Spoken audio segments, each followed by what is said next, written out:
السلام علیکم ورحمۃ اللہ وبرکاتہ۔ ایک امریکی ایئر لائن میں خاتون نے فلائٹ میں سوار ہوتا ہی اپنا ہاتھ میری طرف بڑھا دیا۔ میں نے کتاب بند کی اور اس کے ساتھ گرم جوشی سے ہاتھ ملایا۔ خاتون بزرگ تھیں، جبکہ عمر 60 اور 70 کے درمیان ہوگی۔ وہ شکل سے پڑھی لکھی اور سمجھدار بھی دکھائی دیتی تھیں۔ انہوں نے کتاب کی طرف اشارہ کر کے پوچھا، کیا یہ عربی کی کتاب ہے؟ میں نے مسکرا کر جواب دیا، نہیں، یہ اردو زبان کی کتاب ہے۔ وہ مسکرائیں، اپنا ہاتھ دوبارہ میری طرف بڑھایا اور ملایا اور دیر تک جھلا کر بولیں، تم پاکستانی ہو؟ میں نے گرم جوشی سے جواب دیا، جی ہاں، بالکل۔ وہ حقیقتاً خوش ہو گئیں۔ فلائٹ لمبی تھی، چنانچہ ہم دیر تک گفتگو کرتے رہے۔ جینا امریکی ہیں، تاریخ کی استاد ہیں۔ وہ طالب علموں کو عالمی تنازع پڑھاتی ہیں، چنانچہ وہ مسئلہ کشمیر سے بھی اچھی طرح واقف ہیں۔ وہ قائد اعظم محمد علی جناح اور مہاتما گاندھی دونوں سے بہت متاثر ہیں۔ انہوں نے مجھ سے پوچھا، کیا تم نے گاندھی کو پڑھا ہے؟ میں نے جواب دیا، جی ہاں، میں نے گاندھی کی آٹو بایوگرافی بھی پڑھی ہے اور ان کے ساتھ سماجی گناہوں کا مطالعہ بھی کیا۔ جنہوں نے مجھ سے پوچھا، اس سے گاندھی کے ساتھ سماجی گناہوں کے بارے میں پوچھا۔ میں نے عرض کیا، پوپ گریگوری اول نے 950 میں 7 خوفناک گناہوں کی فہرست جاری کی تھی۔ ان کا کہنا تھا، انسان کو 7 گناہ ہوس، بے خوری، لالچ، کاہلی، شدید غصہ، حسد اور تکبر ہلاک کر دیتے ہیں۔ انسان اگر ان 7 گناہوں پر قابو پا لے تو یہ شاندار، بھرپور اور مطمئن زندگی گزارتا ہے۔ گاندھی جی نے پوپ گریگوری کے 7 گناہوں کی فہرست سے متاثر ہو کر 1925 میں 7 سماجی گناہوں کی فہرست جاری کی۔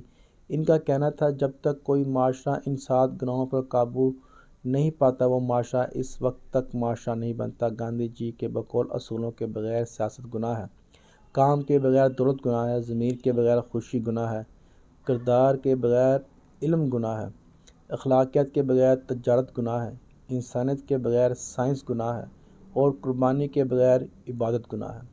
یہ 7 اصول بھارت کے لیے گاندھی کا سماجی ایجنڈا تھا۔ وہ مسکرائیں، مجھے تبکی دی اور پھر پوچھا، کیا تم نے قائد اعظم محمد علی جناح کے 7 اصول بھی بیان کر سکتے ہو؟ میں نے مسکرا کر جواب دیا، قائد اعظم پریکٹیکل بااصول انسان تھے۔ وہ فرد موادات پر یقین نہیں رکھتے تھے، چنانچہ انہوں نے زندگی میں قوم کو کوئی تحریری ایجنڈا نہیں دیا تھا۔ وہ میری طرح دیکھتی رہی۔ میں نے عرض کیا، گاندھی اور قائد اعظم میں فرق تھا۔ گاندھی فلاسفر تھے اور قائد اعظم پریکٹیکل انسان تھے۔ وہ کہنے کی بجائے کرنے پر یقین رکھتے تھے، اس لیے ہمارے پاس اقوال سے زیادہ قائد کی مثالیں موجود ہیں۔ میں خاموش ہو گیا۔ وہ بولی، میں وہ مثالیں سننا چاہتی ہوں۔ میں نے عرض کیا، مثلاً قائد اعظم نے پوری زندگی وقت کی پابندی کی، پوری زندگی قانون نہیں توڑا، پوری زندگی اقربا پروری نہیں کی، پوری زندگی رشوت دی اور نہ لی، پوری زندگی اپنے مذہبی رجحان کی نمائش نہیں کی۔ وہ سنی تھے، شیعہ تھے، وہابی تھے یا پھر بریلوی، قائد نے پوری زندگی کسی کو کان و کان خبر نہیں ہونے دی، پوری زندگی وعدے کی پابندی کی، پوری زندگی کوئی سمجھوتا نہیں توڑا، پروٹوکول نہیں لیا، سرکاری رقم نہیں کھائی، ٹیکس نہیں بچایا، آمدنی نہیں چھپائی، اصولوں پر سمجھوتا نہیں کیا، کسی کا حق نہیں مارا اور پوری زندگی کسی شخص کے ساتھ بدتمیزی نہیں کی۔ وہ مسکرا کر بولی، ویل ڈن، آپ ٹھیک کہہ رہے ہیں، وہ واقعی بہت شاندار انسان تھے، میں ان سے بہت انسپائرڈ ہوں۔ وہ رکی اور پھر آہستہ سے بولی، میں اگر آپ سے ایک مزید سوال پوچھ لوں تو آپ مائنڈ تو نہیں کریں گے؟ میں نے مسکرا کر جواب دیا، نہیں، ضرور پوچھیے، میں حاضر ہوں۔ وہ بولی، کیا آپ قائد اعظم سے محبت کرتے ہیں؟ میں نے فوراً جواب دیا، دل و جان سے۔ وہ بولی، آپ پھر بتائیں کہ آپ میں اپنے قائد اعظم کی کون کون سی خوبی موجود ہے؟ میرے لیے یہ سوال غیر متوقع تھا۔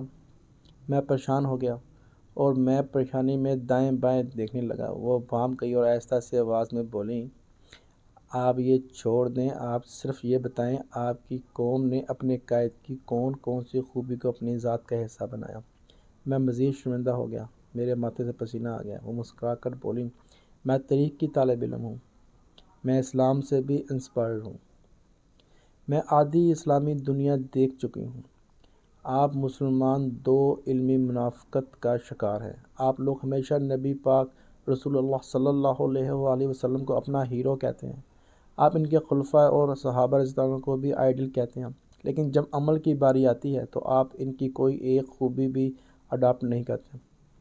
آپ میں اپنے آپ کے آئیڈل کی کوئی خوبی نظر نہیں آتی۔ آپ لوگ قائد اعظم جیسی شخصیت کے بارے میں بھی اس طرز عمل کا شکار ہیں۔ آپ نے قائد اعظم کو نوٹ پر چھاپ دیا، آپ ہر فورم پہ ان کی عزت بھی کرتے ہیں اور آپ ان کے لیے لڑتے مرنے کے لیے بھی تیار ہو جاتے ہیں، لیکن جب ان جیسا بننے کی باری آتی ہے تو آپ دائیں بائیں دیکھنے لگتے ہیں۔ چنانچہ میرا مشورہ ہے، آپ اگر اسلام پھیلانا چاہتے ہیں تو آپ رسول اللہ صلی اللہ علیہ وآلہ وسلم جیسی عادتیں اپنا لیں۔